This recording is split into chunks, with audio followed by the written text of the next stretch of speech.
من محمد هستم، یک دامدار در کانادا. امروز در مورد گرمایش سالن میخوام صحبت کنم که بسیاری از عزیزان از من پرسیدن.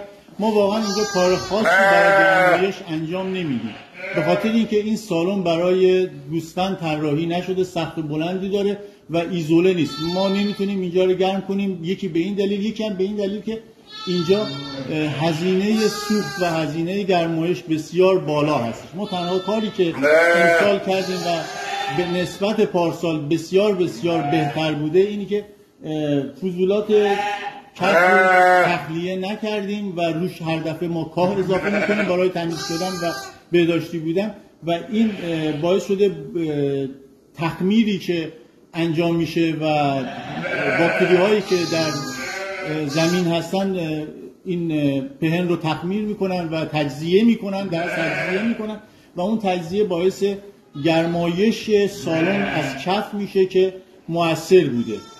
و یه دقیقه صبر کن، دارم یه دقیقه صبر صحبت نکنیم از این که منو فالو کنید و به دیگران هم معرفی میکنید عزیزی.